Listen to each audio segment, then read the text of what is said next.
And now, it's time for another Dice Tower review with Tom Vasel. Everybody has designers that they like and designers that they're not so fond of. One of the designers that I'm not super fond of is Leo Colovini. However, I do not write him off when I see his name on a game because there are some of his games that I really do enjoy. And Think Straight said it was a deduction game. And wow, I'm always tempted by deduction games. And since I think Leo Colovini's biggest flaw is his complete and total lack of theming, I don't care, because in a deduction game, I don't care about the theme. Alright, well, let's take a look inside the box and see if it's fun. I hope so.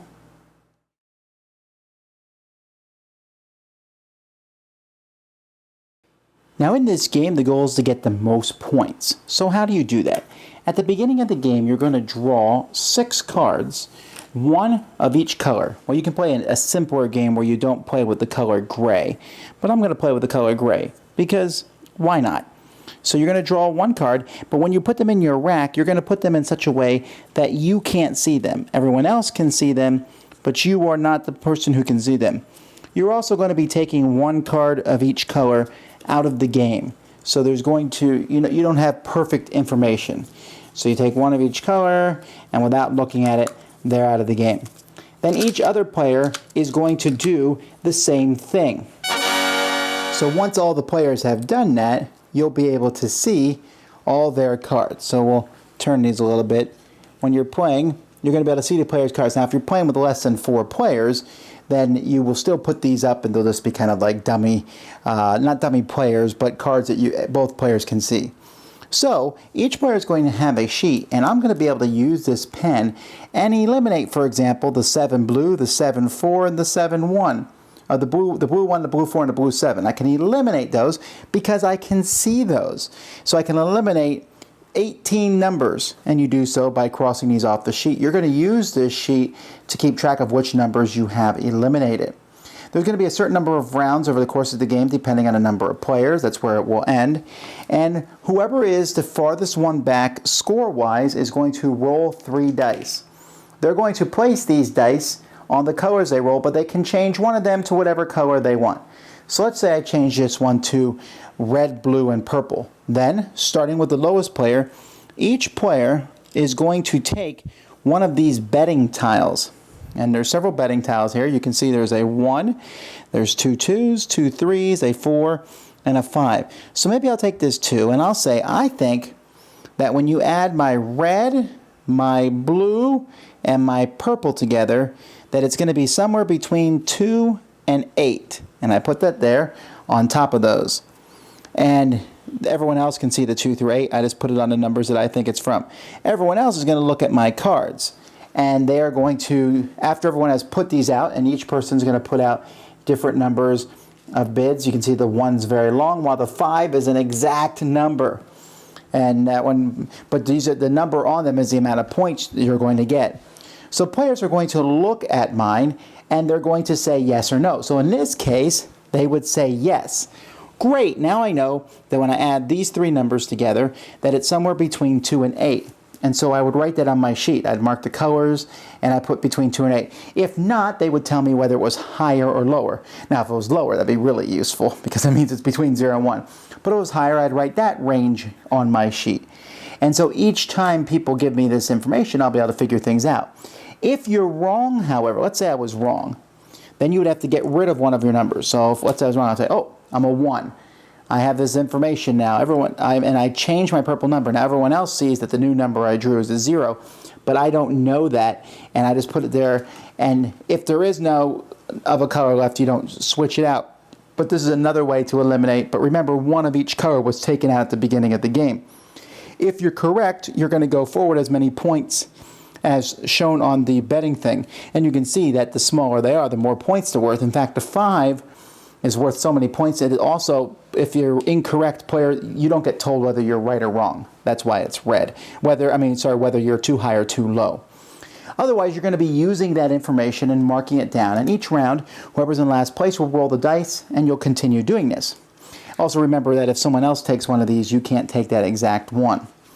Now, as players are placing these out and figuring out, they're going to get to the last round, then players are going to guess what each of their numbers is. If you're lucky enough, you can probably have it narrowed down. And if you are, like, let's say I knew that blue was for sure. I was pretty convinced it was 3. Then I would write 3 here, but maybe I thought it might be 3 or 5. So I'd put 3 here and 5 here. You can guess up to 3 times for each number, but if you guess 3 times and you're correct, you only get 1 point. If you guess twice and you're correct, you get 2 points. If you guess only 1 time and you're correct, you get 5. If you guess 1, 2, or 3 times and you're wrong, you will lose 2 points. The points that you get for your final guess will be added to the points that you've gotten during the course of the game, and whoever has the most points is the winner. Wow! Well, I really do like deduction games.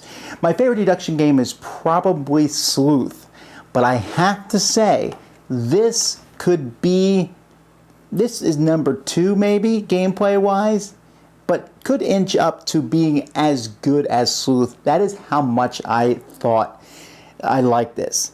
But before I go into why I liked it so much, I have to say I'm knocking a ton of points off, though, for the incredibly shoddy production.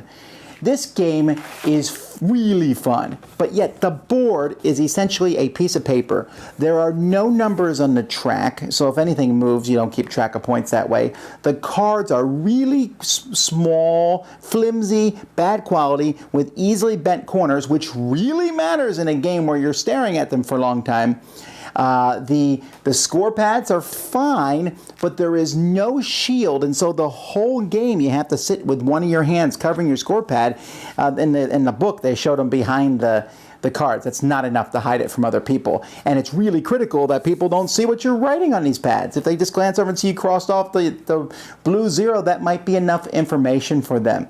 That's really disappointing for me because this game is phenomenally fun if you like deduction games.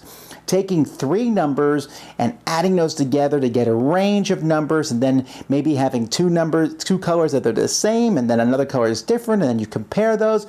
Wow, this was a deep game. I was sitting there going, okay, so those 2 numbers did that, and that turn I figured out that purple, my purple was a 4. I had to get rid of it.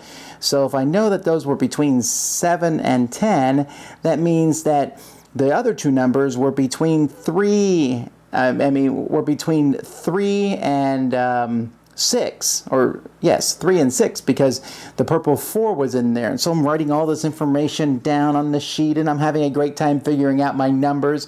But what's really interesting is the game also rewards you if you make good guesses. See, sometimes it's better to make bad guesses in this game, because you make a bad guess deliberately to shave off numbers and deduct things out. That's fine. But if you make good guesses, you'll get points during the game. And the points during the game can be almost as many points as at the end of the game. The person who figures out the most of their numbers may not win if they were guessing poorly throughout the game.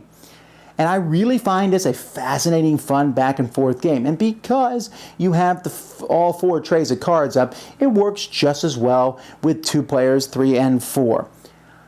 This was very fun. It's not simple deduction, right? So if you find games like Sleuth and that style give you a headache, well, this one certainly can do that. There's a lot of thinking going on in here. You're adding numbers. A mistake can be costly. You have to be very careful, as in all deduction games, that when someone gives a range of numbers, you need to look at their colors, add them up in your head, and I would always suggest having multiple people, if you're playing more than 2, tell the other person right or wrong before giving them some sort of if you give someone wrong information in a deduction game, it can ruin everything for you.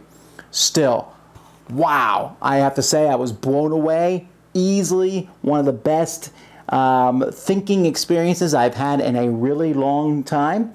If this was compounded with great production values, this replaces Code 777, although I would still play Code 777 with people who don't want to play a heavy game. That's a simpler one. This is a much heavier game, but it replaces most logic games in that regard for me. And like I said, I'd put this up with Sleuth. I'm a big fan of deduction. Leo has knocked this one out of the park. Too bad Hutch did not. Dice Tower Judgment. The gameplay is excellent, but components knock it down to approved. Thanks so much for watching the Dice Tower videos. Find more great videos and reviews, as well as our top-rated audio podcast at Dicetower.com. You can also find other great shows at Dicetowernetwork.com. I'm Eric Summerer, and you've been watching the Dice Tower. The Dice Tower is sponsored by Cool Stuff Inc., where you can find great games for great prices. Cool Stuff, in stock. Check them out at coolstuffinc.com. Shut the door! Yeah?